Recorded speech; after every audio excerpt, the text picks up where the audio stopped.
再来关注俄乌局势。乌克兰总统泽连斯基近日承认，乌军在4个方向深陷苦战，并在呼吁西方松绑远程武器使用限制，但应者寥寥。经历 F-16战机首战即坠的尴尬事件后，美西方援乌又添哪些顾虑？此外，乌克兰政府还向美国提交了打击俄罗斯境内目标的清单，这又释放出什么信号？来看看报道。 当地时间1号清晨，乌克兰对俄罗斯首都莫斯科和其他地区的发电厂及炼油厂等目标发动大规模无人机袭击。俄罗斯国防部称击落158架乌克兰无人机。据俄特维尔州官员通报，当地科纳科沃发电站附近响起巨大爆炸声。泽连斯基在近日的视频讲话中称，前线4个方向陷入苦战，目前红军村方向的战斗最为激烈，克拉马托尔斯克、托列茨克、库皮扬斯克方向也不轻松。 在过去3周时间内，俄军已沿铁路线向红军村推进了至少8公里。有观察指出，尽管俄军方面承认，随着进攻逼近城镇建筑，推进速度或将有所放缓，但这场乌东枢纽重镇攻防战无疑已来到关键时刻。而一旦失守红军村，乌军在库尔斯克前线的部队也将面临孤立无援的局面。 乌军总司令斯尔斯基日前承认，对于乌军库尔斯克方向的跨境打击，俄方并没有上当调回兵力。有乌军官员透露，兵力差距正令乌东的防守无比艰难。目前在红军村一带防御的乌军仅6个旅，而8月底红军村外围防御支点诺沃赫迪夫卡的快速失守就已说明问题。当时乌军几乎没有进行任何巷战就放弃了防守。有消息指，乌军总参谋部目前已抽调了一支约2000人的国民警卫旅增援红军村。 但仍是杯水车薪。此外，美西方对俄乌战事的报道态度似乎也有微妙变化。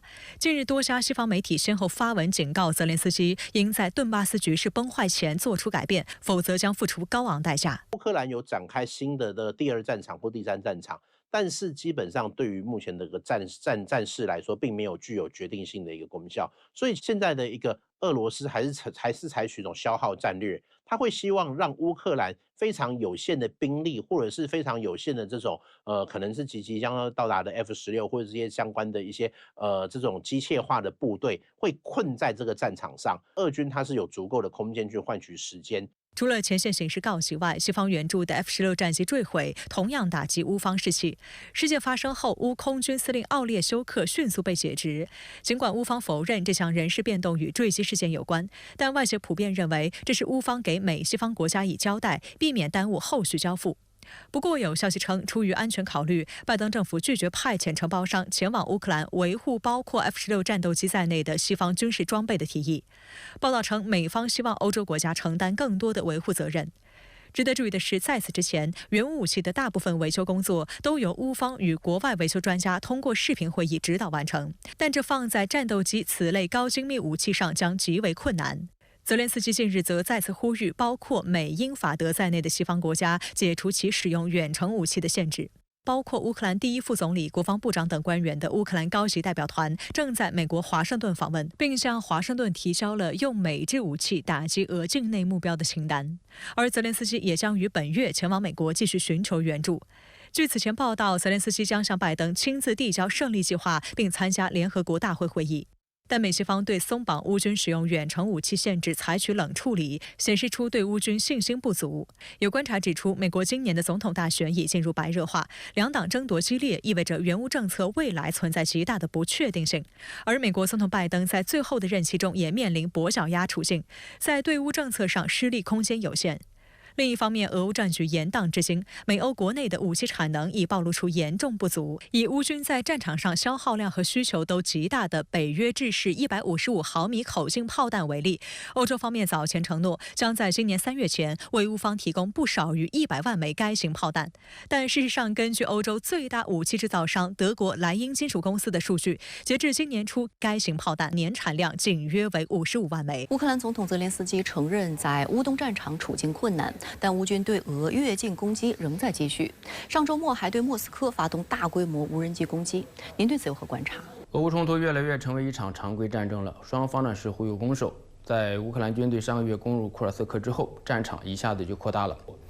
俄乌依然是在消耗战的困局和僵局之中，要想打破僵局呢并不容易。但是能够看到的是，俄乌两军互有攻守，形成了一种痛苦的平衡。俄军呢一直是在乌克兰东部苦战，但推进的速度是非常的缓慢，如同断刀子割肉一样，一点一点推进。全面占领顿巴斯领土的目标何时实现尚不可知。俄军呢希望占领波克罗夫斯克这一重要的据点。俄军在顿巴斯打过好几个被认为是具有战略意义的战役，但是呢没有取得会战的效果。而乌克兰突入霍尔斯克之后呢，推进的速度也慢下来。俄军并没有将乌东战场的兵力调往库尔斯克前线，现在形成了俄乌两军在对方领土进攻，在本土防御的奇怪的格局。战争变成了抢地盘的时间竞赛。另外一个平衡或者僵局就是俄乌两军开始对等空袭对方。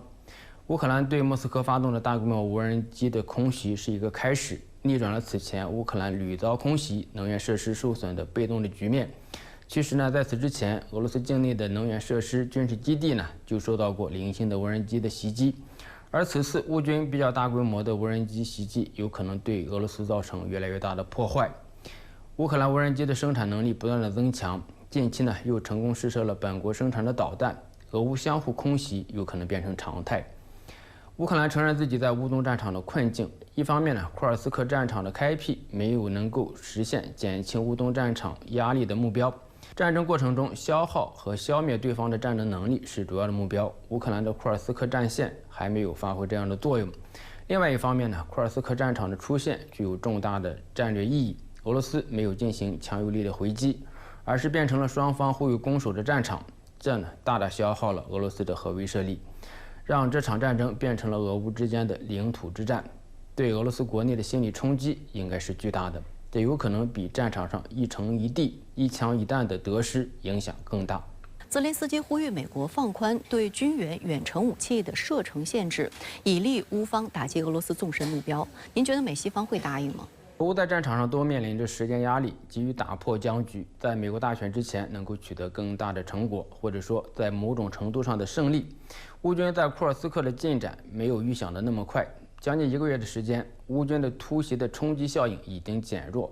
当然呢，这主要来自于俄罗斯的降级处理，没有将乌军的行为视为入侵领土，也没有谈及动用核武器的事情，等于说乌军的拳头打在了绣花枕头上面。当然呢，库尔斯克战场的开辟为泽连斯基提供了向西方施压的理由。